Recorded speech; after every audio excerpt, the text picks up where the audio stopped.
For example, Los Angeles, I'm going to Fiji and Tonga, but I know that like Los Angeles is a big is you can find so many flights from Miami, Los Angeles, and New York, right? So it pays big time. And going from your core destination all the way to your final destination, look at some of these hub cities, especially, JFK, Miami, and LA. See how expensive it is to get from one of those cities, maybe try a couple of them to get to your final destination. And you might find that it's cheaper to book the flight. Like I almost always find that I save a couple $100 by booking my flight from LA or JFK and then booking it separately from Salt Lake City to JFK. So booking those separately is going to save you money almost every time. I've almost always saved money doing it that way. Welcome to Real Estate to Freedom, the podcast that helps you create the active life you've always wanted through passive income investments. Now, here are your hosts, Dr. Nate and Becky Lambert.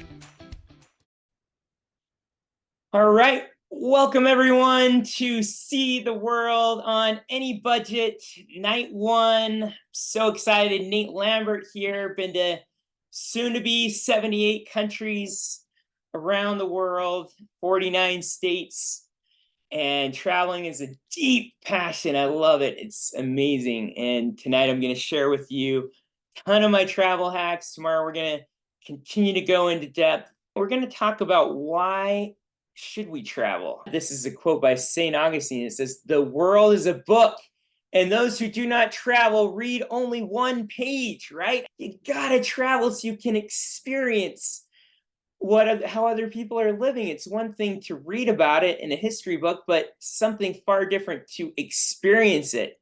I really want to talk a little bit more about why we travel, and then I'm gonna just dive into a bunch of travel hacks, how you can get free or cheap housing, and so we've got a lot of fun tips and tricks to give you. But let me talk a little bit about, why, some of the reasons why I travel. And I'm going to show you some slides that I created to illustrate some of this stuff. This is, to me, guys, travel is the spice of life. This is a dream life. Freedom for me is traveling the world with my family, right? I mean, I've done it by myself. It's not nearly as fun. So this is my recent dream life calendar. And,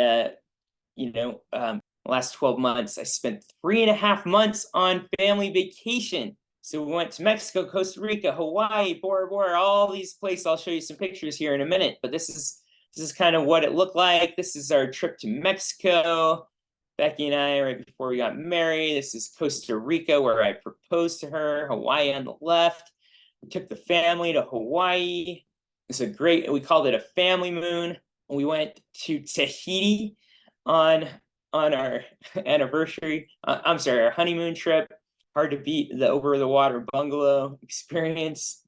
And we went on a cruise. We have 8 kids, guys. 8 kids. Can you believe it? But so it does get more expensive when you have that many kids. So you need the travel hacks even more. So we went through the Caribbean, a couple countries, hit Paris together on a couple's trip. Morocco was probably our most favorite adventure ever. We got to, hang out in the Sahara Desert, took a little camel tour. As you can see us riding the camels, checking out the ruins, hitting the Atlas Mountains. I just love the thrill. And then, last summer we took the grandest trip ever planned. For me, it was 5 weeks in Eastern Europe. It was also the most expensive trip in my life. Couldn't apply all the travel hacks I'm going to teach tonight because of, just the sheer volume of children. Makes it harder to get all these travel hacks in. But we hit 9 different countries, like Slovenia, doing river rafting trips. We went to, Romania. This is Count Dracula material here. So, we've done a lot of fun travel. And so I just add to the mix of why it's so important to travel. Here's one of my favorite reasons for travel is connect with other people. Okay. So I'm going to tell you guys, there's something special about saying, like, for example, I've been to Samoa, and a lot of people haven't been to Samoa.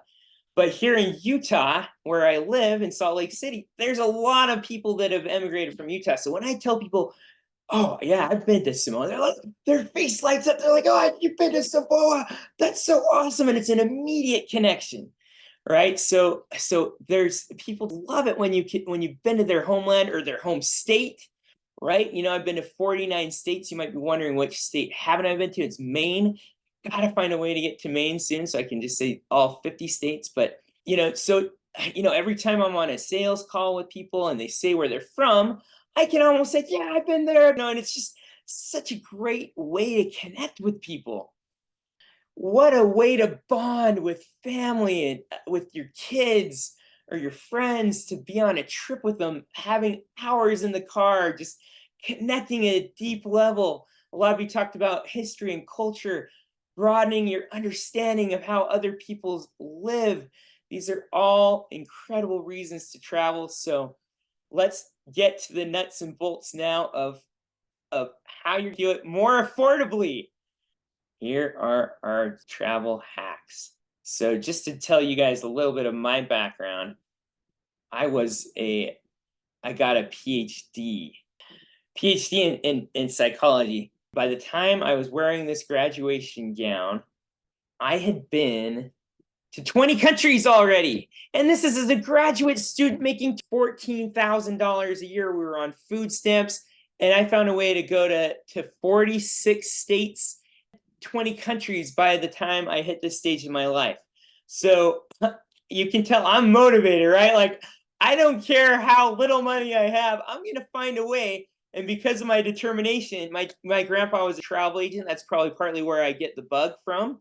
So even though I was poorer than poor, I figured it out. And that's how I learned a lot of these travel hacks that I'm going to share with you tonight. Another part of my story that got me into international travel is my first wife is Russian. And so we wanted to go see her family. And here I am, just like a graduate. I just graduated from the university, Brigham Young University, and I'm like, how am I going to figure out how am I going to see my former wife's family, right? So, okay, airline points. That's how I started off, right? I did Delta Sky Miles, and by the way, like they don't go as far as they used to. So I used to be able to, with 50,000 Delta Sky Miles, I was able to travel all the way from Salt Lake City, Utah to Moscow, Russia. And now, like, even thinking about going to Russia kind of strikes terror in a lot of people's minds and hearts, which understandably so. But 50,000, so I would save those. I had a Delta Sky Miles credit card, and I would save those points, but that wasn't enough. I needed more. So what did I do? I talked travel with as many people as I could. I found one of my professors at BYU had a bunch of Sky Miles saved up, and so I purchased them from him. Like, I think I only paid him like $200 or something. Like, he's just like, yeah, I'm not really using these. I'm like, oh, can I buy them?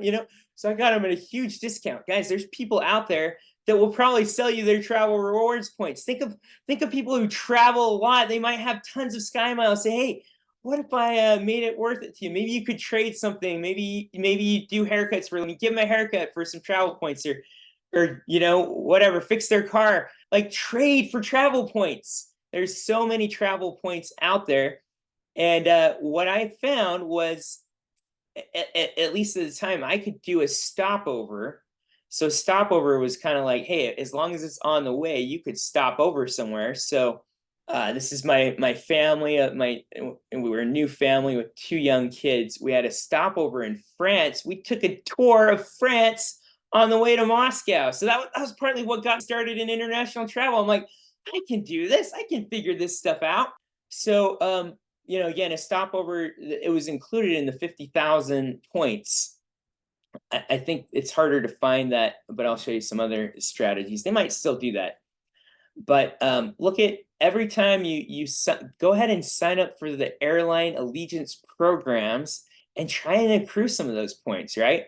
Then some of you a lot of you, I kind of teased you last week of how to stay in places for free, how to get a bonus country for free. And actually, before I get into that, let's talk about I'd love for you not only to learn from me, but to learn from other people in this workshop. Might have some good hacks. So I'm going to show you guys the long layover strategy. This is how, for about $900, some of you saw my post on this, for a little over, it was actually a little over $1,000, I was able to get from New York, which is where we're finishing this workshop in North Carolina. So I was able to go all the way around the world and hit 6 countries in Asia, and then come back to Los Angeles, literally going all the way around the world, traversing Becky and I.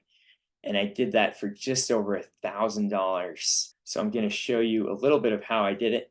What I did on this trip, on our way back from Russia, we had a long layover in the Netherlands. I'm like, sweet. Because for me, I actually look for the long layovers. They're usually cheaper flights too, because most people don't want a really long layover. But I intentionally look for countries I want to go to and try to find travel paths that have these countries. I'm going to show you a little bit of how I do that. So this is the Netherlands. I also went from I flew into Egypt for work.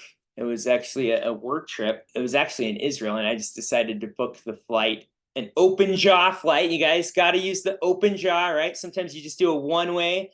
For me, it was like a one-way flight to Egypt, and then I had my flight from Egypt to Israel had like a 12-hour layover in Istanbul, Turkey. That was a freaking awesome trip. I got there at 7 a.m. I had until 7 p.m. I booked a tour. Saw all the highlights of the city in a quick 12-hour trip, and it cost me nothing. Nothing. We'll talk about business here in a second, but let me show you guys, go into a little bit more depth about this. I love this layover trip because I just was able to execute at a high level on this strategy on this trip to Asia, and that's how we were able to see 6 countries. One of the ways how we were able to see 6 countries for just over $1,000. So one of the things that you want to do is you want to see. So my ultimate destination is to go to Siem Reap, Cambodia, Angkor Wat. This is one of the 7 wonders of the world, and actually it's the place where I'm working on a nonprofit project called Vision Cambodia. We're building wells and schools and all kinds of great stuff. I wanted to go to Siem Reap, so I type direct flight to Siem Reap.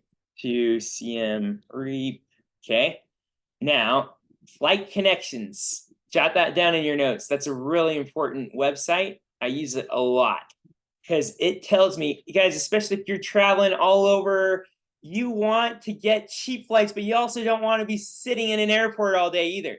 If you're sitting in an airport, if you got a layover, you want to make it long enough so you can go have some fun, right? So for me, I'm like, all right, since I want to go to Siem Reap, I check out where are the flights to Siem Reap. And I see, oh, Singapore. Okay, that's a major airport, right? That's a huge airport. Bangkok, Thailand, huge airport, right? Kuala Lumpur, another big one, right? So even Hanoi and Ho Chi Minh, those are also pretty big international airports. So this gives me a chance to see, like, all right, my ultimate destination is Siem Reap, but it's not a large airport. It's not a huge hub. So I'm looking at where are the direct flights, and then I'm going to use kayak.com as my favorite website to book flights. Okay, so once I figured out, for me, I'm like, oh, Kuala Lumpur, that sounds awesome. I've never been to Malaysia. I'm going to book a trip to Malaysia, right? So I put in, I'm going to be flying out of JFK because we're going to do this second ribbon cutting ceremony on our development project. So I'm like, all right, I'm going to fly up to New York because that's one of the biggest hubs to get to Europe and Asia. Los Angeles is the biggest hub to get, to the Pacific and Eastern Asia. And Miami, guys, is the biggest hub to get to the Caribbean or South America. So it's important to know some of these hub cities. JFK, Miami, Los Angeles. Those are the three most important airports that you want to be checking. So, all right, I'm flying from New York, and I'm like, all right, where do I go? And I'm like, when I pop that up, see, I'm looking for the layover, right? I'm looking for the long flight. And I'm like, Saudi Arabia, holy cow. Like, literally, guys, like, it was so funny because just the week before, I was telling my wife how much I wanted to go to Saudi Arabia. I actually really love the Arab countries. I know there's a lot of crazy stuff going on there right now, but most of them are really safe, actually. They're really strict laws, and most of them aren't crazy war-torn stuff like you see in the news. So I'm like, all right. So and as you can see, I mean, look at that.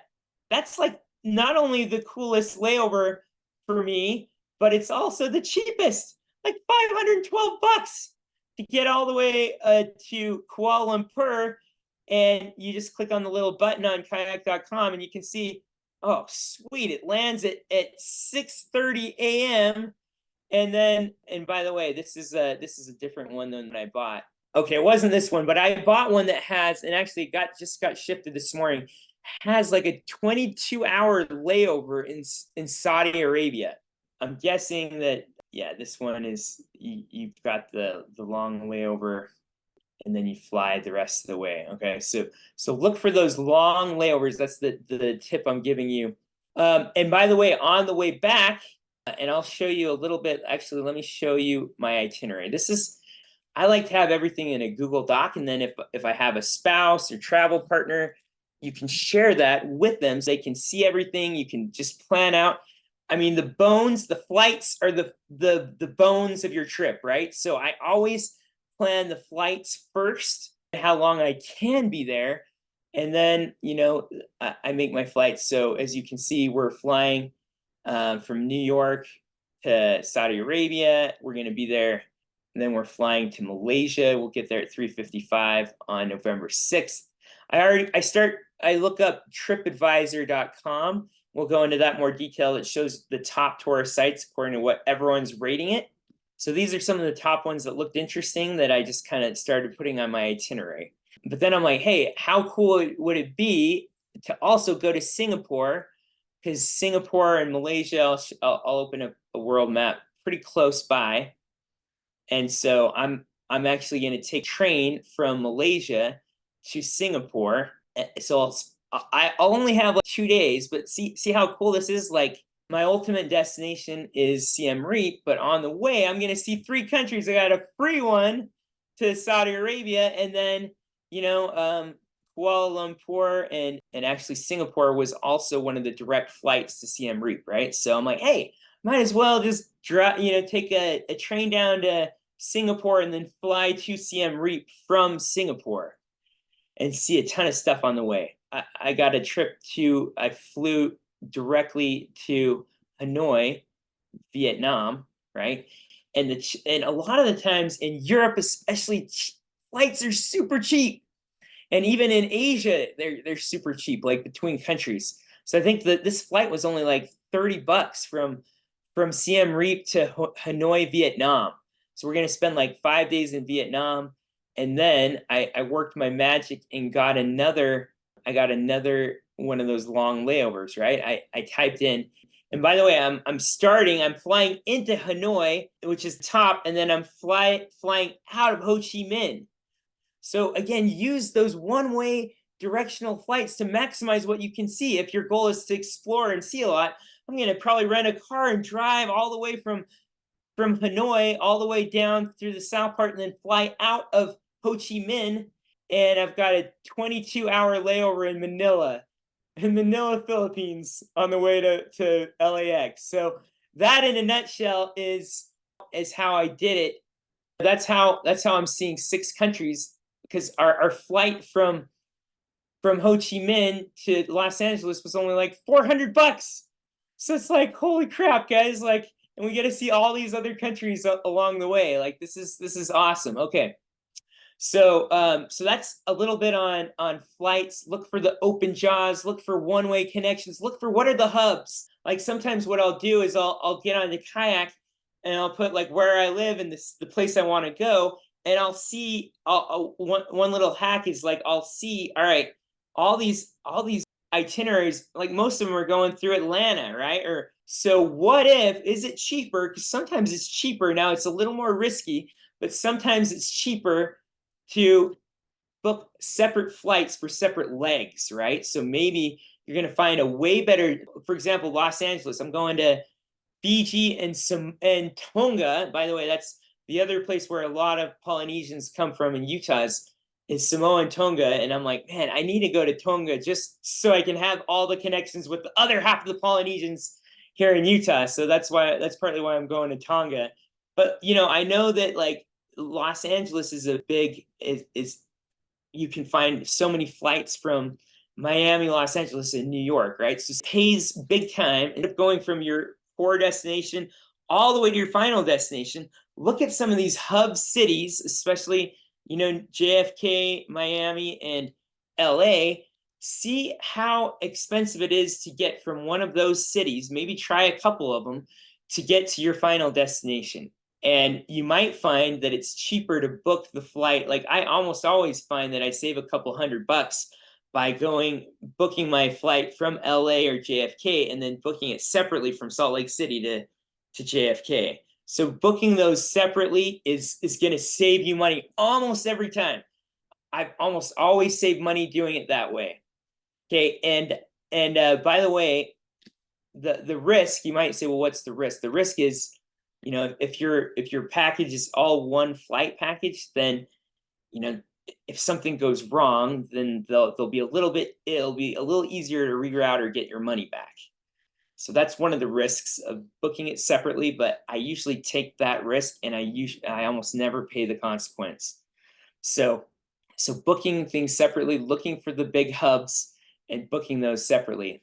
Let's talk a little bit about airline or credit cards, guys. Credit cards, here we go. I actually just got $500,000 on credit cards at 0%.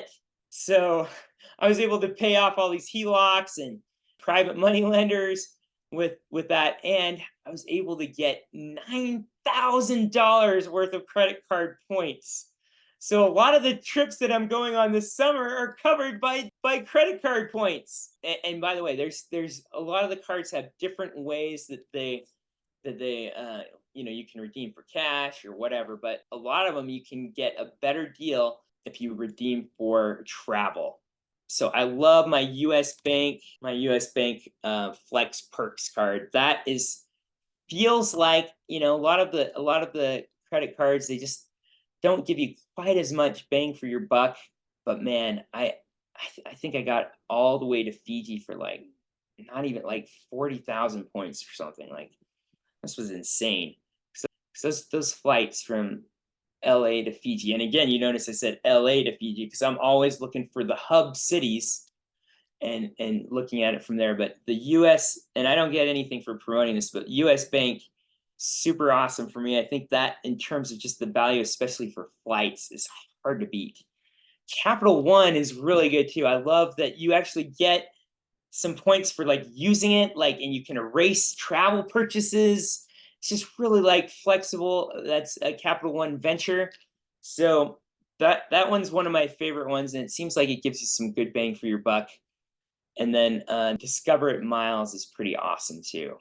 So those are three of my top cards. Probably need to get back with Delta Sky Miles. They offered me like 90,000 points for signing up. So Delta Sky Miles, American Express, probably one that you want to look into. So those are all awesome points. So, and again, if you can hold off and not redeem for cash. Now, I will say that Discover It Miles, you can redeem it for as much cash as you're saving on travel. So a lot of times I just redeem that one for cash because it's like dollar for dollar. But most of them they give you more bang for your buck for the travel points. So look into your cards, and if they have good travel points, don't just get the cash back because you can usually get more bang for your buck by doing it that way. All right. So that is that is what I wanted to share with you on that. And while we're on the topic of airplanes, I have a whole chapter in my book on European airlines. There's a lot of things to look out for. They expect you to travel really light. But if, like, for example, I booked a flight. We flew in from Norway. I noticed the cheapest, and by the way, oh, I should tell you this little hack. Kiwi.com is one I often check because I can just put, one of the things I love about this is I just put United States. If you're traveling somewhere out of the country and you're just wanting to get to Europe, for example, or let's say I know that JFK is the top hub to go to Europe of anywhere. So I'm gonna just type in Europe, and then let's say I'm wanting to go on a trip this July. All right, so I'm gonna search, and the cool thing about this is it tells you what the least expensive way to get to Europe is gonna be, right? And here's the cool thing: if you can just get to Europe or just get to Asia, it doesn't even matter if it's the cheapest thing. Look at this: London from New York for $480. It's a pretty awesome deal, right? So here's the thing: like, I've already been to London. You're not dying to go to London again. Who cares? Just like get to London, and then you can book like a $30 flight. So what happened to me last summer? I truthfully, I wasn't, and actually it turned out that I loved it, but using Kiwi.com, I found out that Oslo, Norway, it was like $500 round trip flight. I couldn't believe it. From New York to Oslo, or it might have even been 400. And when you've got 10 people, 8 kids, it's a small little fortune to get there. So you can see that they still have pretty good deals. Oh, look at that. 400 is still there. That's your ticket to Europe this summer, guys. So then you can book a separate flight to get to JFK from wherever you are, but you can literally get from JFK to Oslo round for $400 in the middle of July.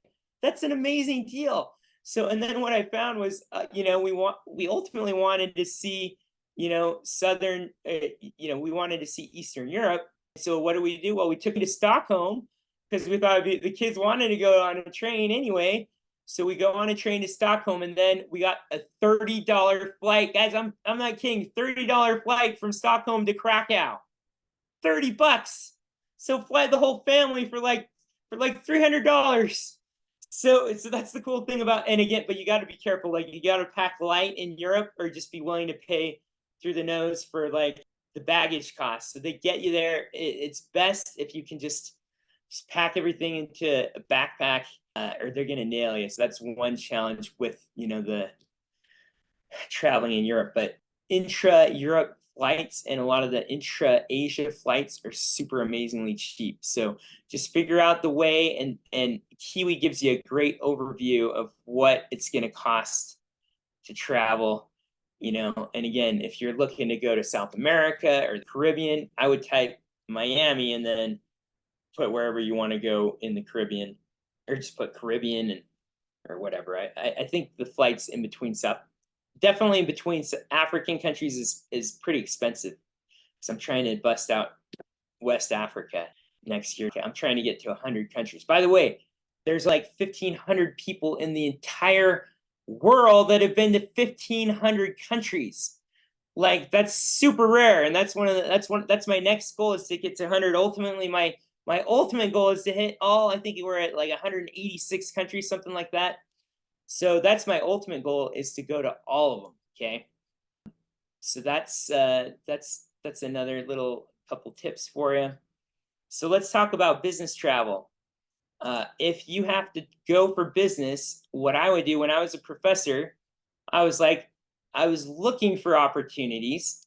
So I saw that there was a conference in, and sometimes you might have professional development stuff, or I don't know, whatever business, it may not apply to you, so I won't talk about it for too long. But if there's, business enhancement or networking things going on, whatever, like, see if you can, and sometimes they'll cover your costs. I mean, as a professor, they covered my flight to Israel, and I was able to show them that it was going to cost the same amount to fly into Egypt and out of Israel. And so they covered both of those flights. And then, like I mentioned, I got to go to Istanbul free. So I had the university pay for my entire trip, and then once, I was a pretty renowned professor of psychology gratitude. So they flew me out to teach people on gratitude. I was in England. I'm like, oh, I'll just pay a $70 flight to go to Italy, right? So, I went to Naples, Italy, just as a quick little side trip, right? So, just take an extra day and go do some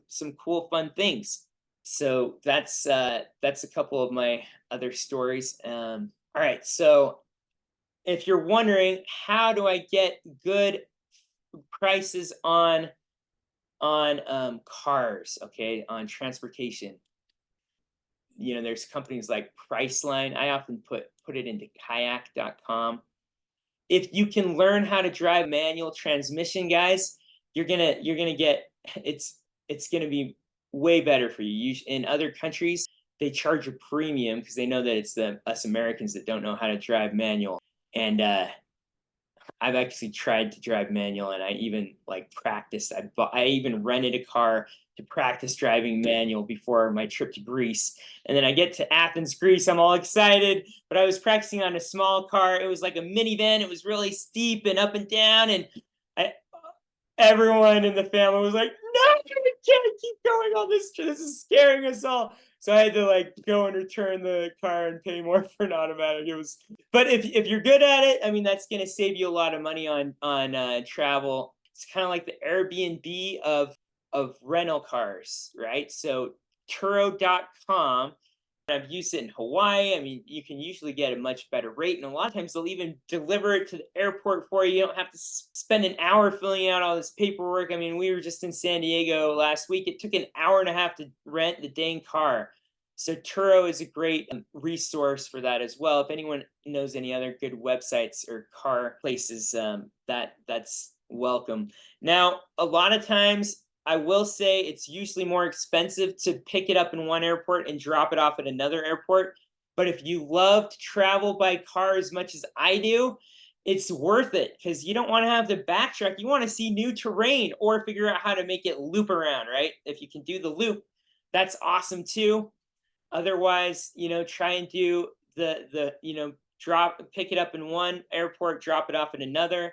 You'll pay a little bit of a premium. It's worth it for the extra exploration. So that's another. And by the way, like if you haven't traveled, and I know driving can be scary, but truthfully, guys, like it is way better than using the public transit system. You have to wait around. You don't know when the things are coming. It's just, so if you can hack it. I've driven in like 62 different countries now, and India is probably the scariest, but yeah, I've been in some really scary places. So Morocco was really scary the first day, and then they had all these people like trying to. Anyway, there are too many stories I could share with you, but I would suggest that you try it out. It's amazing when you have the freedom of having your own car. You can stop anywhere you want. You don't have to be on any timetable. So that's another little hack on cars. Now, here's a little hack that a lot of you probably aren't going to use, but if you have flexibility in your schedule, like I did as a graduate student and even as a professor, bumping. Okay, bumping can be another way that you can get flight credits. So what do I mean by bumping? Well, you might have heard sometimes over the intercom people say, "Hey, we're looking for volunteers to stay behind. The flight's overbooked. We're going to offer you $400 of credit." And sometimes it keeps going up and up and up. And I'll just tell you a story. When we were coming home from graduate school to visit the family, we were at a hub of Cincinnati to Salt Lake, is two Delta hubs. And we kept getting bumped over and over and over. And we had a kid, so we got like 4 flight credits. Finally, my wife and kids had to get on the plane, but I stayed behind. And I remember calling my wife. I'm like, "Hey, one more bump. We're going to Hawaii," right? Because we literally made $4,800 in flight credits, guys.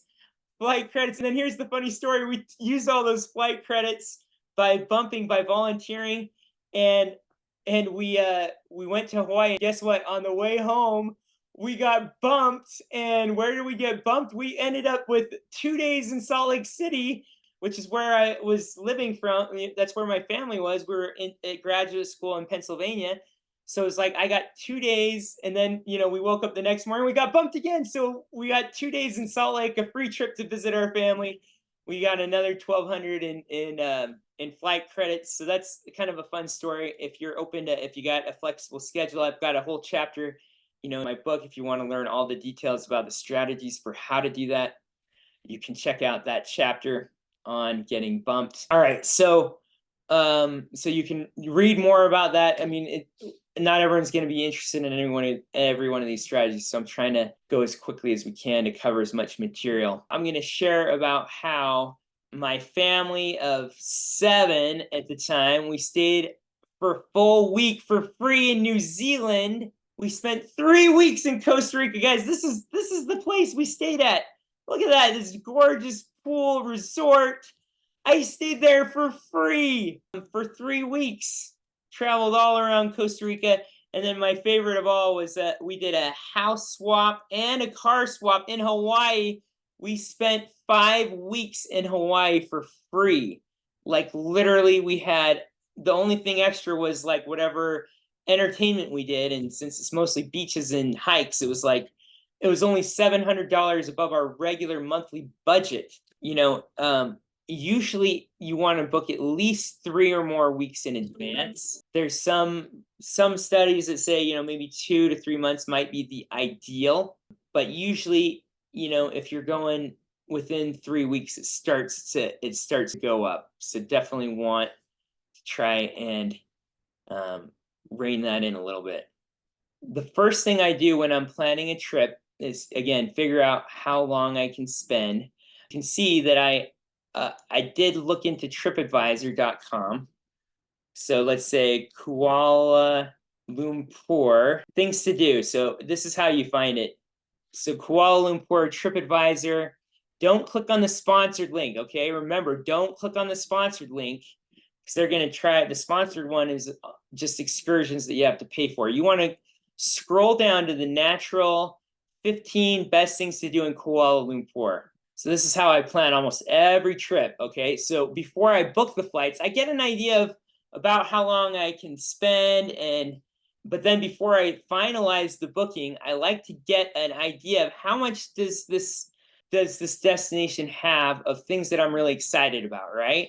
So I'm like, oh, Twin Towers, that's awesome. See how many people rated this thing. This is like a top thing. So I know that I'm going to want to see that, right? So that's why if you look at my itinerary, I have that listed there, right? And I have KLCC Park, 13,000. That must be worthwhile. I mean, if enough people are rating it highly, it's most of the time good. If you can make it, do it, right? If it's not something that interests you, then obviously don't, right? But like, oh, KL Tower, that's a big one. Look at this cool little walkway. So as I'm looking at some of the top sites, and you can click see all and see like, the top 30. Usually the best things are in the two front pages.